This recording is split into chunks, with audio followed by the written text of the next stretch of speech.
Mabuhay! Welcome to National Museum of Fine Arts! Tara na!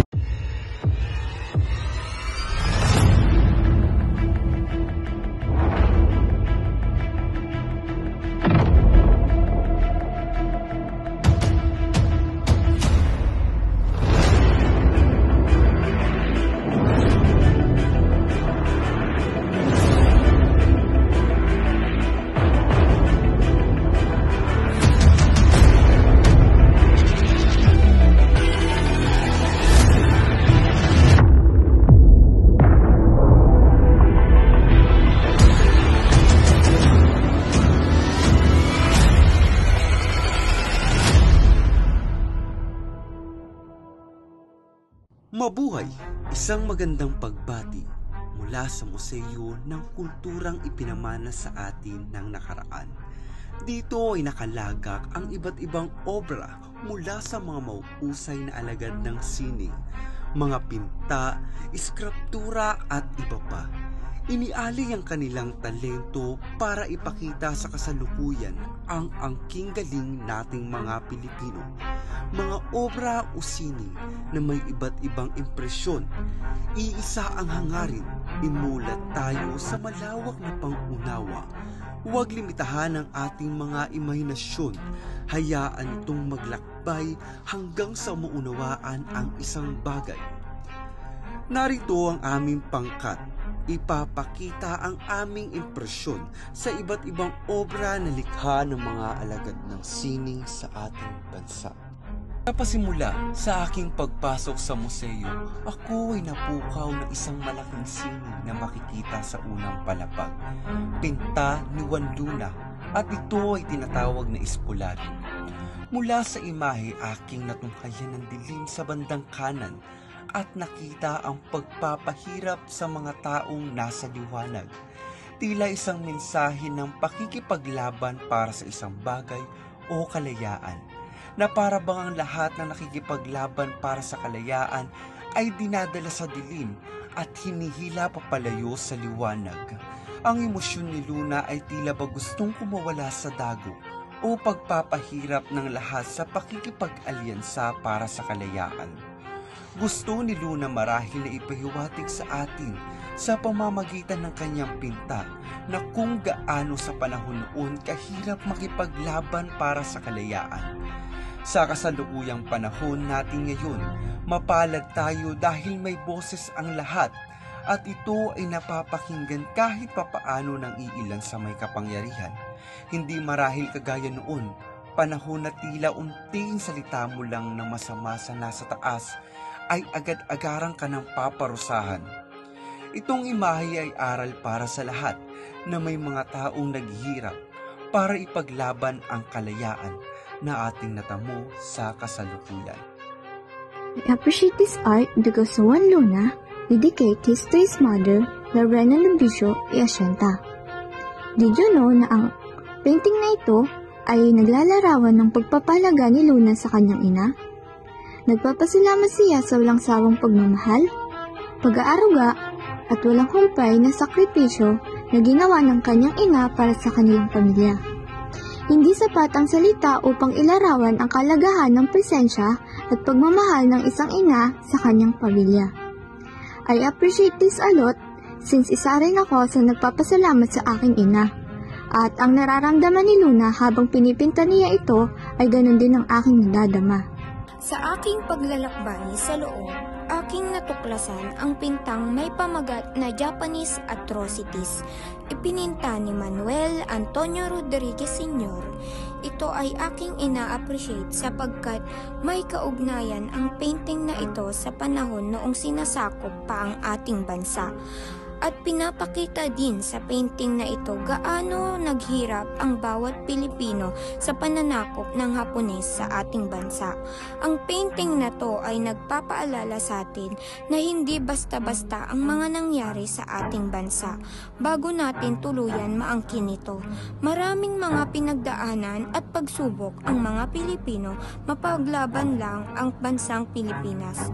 Ang pagpinta ni Manuel Antonio Rodriguez Sr. ay detalyadong-detalyado na sa unang tingin mo pa lang, malalaman mo na kaagad kung ano ang nangyari sa painting na ito. Dahil sa painting na to, natutunan kong pahalagahan ang paghihirap ng bawat Pilipinong nakaranas ng pang-aabuso ng mga Hapon sa ating bansa at natutunan ko din pahalagahan ang mga history ng ating bansa. As I entered in National Museum of Fine Arts, the only first thing that I did was looking for the artwork that I'm going to make an appreciation message. But while I'm walking and entered in different galleries of artwork, one artwork was caught my attention, and this is the artwork of Diosdado M. Lorenzo with the artwork named Rape and Massacre in Ermita. And this artwork is a profound and harrowing masterpiece. Through striking composition and evocative use of color, the artwork of Lorenzo captures the brutality and anguish of wartime atrocities with an unflinching gaze. The artwork's raw emotional power compels the viewer to confront the painful realities of human conflict and suffering, ensuring that the memories of those affected are neither forgotten nor ignored. At ang art na ito ay hindi lamang isang pag-alala sa mga buhay na nawala, kundi isang paalala sa atin na patuloy na ipaglaban ang kapayapaan at katarungan. This piece stands as a significant cultural testament, urging reflection and empathy from all who encounter it, and making this piece an invaluable part of our cultural and historical heritage. Narito ang imahe at sculpture ng mukha ni Jose Rizal. Si Jose Rizal ay isang pambansang bayani ng Pilipinas, kinikilala sa kanyang napakalaking ambag sa pakikibakan para sa kalayaan ng bansa mula sa kolonyal na pamumuno ng Espanya. Ang kanyang mga akda tulad ng Noli Me Tangere at El Filibusterismo ay nagbibigay inspirasyon sa mga Pilipino upang maghimagsik laban sa pang-aapi at humingi ng reforma. Ang kanyang mapayapang paraan ng paglaban at kanyang diwa ng pagmamahal sa bayan ay nagbigay ng matibay na pundasyon sa kilusang pangkalayaan ng Pilipinas. Sa aking paniningin ng mga art sa loob ng museum, isang larawan ang pumukaw ng atensyon ko. Ito ay ang La Coronation de la Virgin by Isidro Arceo. I appreciate this painting so much because it shows or reminds me of how and why Jesus Christ was born. The painting symbolizes how Virgin Mary is crowned following Christ. She is the Mother of God, the Mother of all. At dahil sa painting na to, mas larong napatatag ang paniniwala ko sa kanya at sa itaas. Isinisigaw ng painting na ito ang isang relihiyong Katoliko. He is our King, and I'm proud to say na isa akong Katoliko. Habang kami naglalakad sa isang museum, isa sa mga pupunang atensyon na yung naglalarawan na umuukol sa digmaan ng Hapones at Pilipinas. Dahil sa panahon ng pananakop ng mga Hapones sa Pilipinas, ang sining na ito ay nakaharap sa censorship at pagsisiyasat mula sa mga sumasahot na pwersa. Ang mga artist ay lumikha ng mga gawa na naglalarawan na ideal na buhay sa kanayunan at mga neutral na imahe.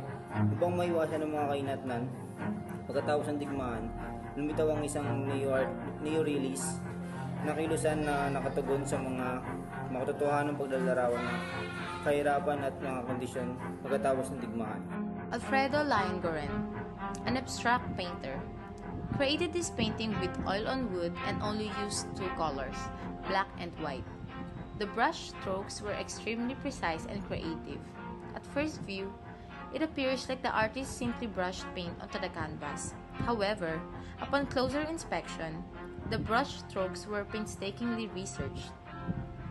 This painting was difficult for me to grasp at first because it was all black. However, if I understand well, there are sperms in the upper right half of the portrait, as well as random dots in the middle. So, if sperms are shown, I believe this painting represents sperms inside a woman, the combining of a sperm cell and an egg cell. As implied by the title, Character in Black results in the conception of life. This artwork depicts the ambiguity or uncertainty of the image of a child not yet born, and how people always try to imagine how a child will seem after he is born. I adore this painting because the black and white aesthetic suits my thoughts. Bawat obra o sining ay may iba't ibang angking ganda. Ngunit ano nga ba ang mas mahalaga? Iyon ay mauunawaan natin kung ano ang nais ipahiwatig sa atin ng may akda o ang gumawa ng akda. Dahil ang sining o obra ay may emosyon na nais sa ating ipadama. Naway may natutunan kayo sa aming presentasyon. Maraming salamat.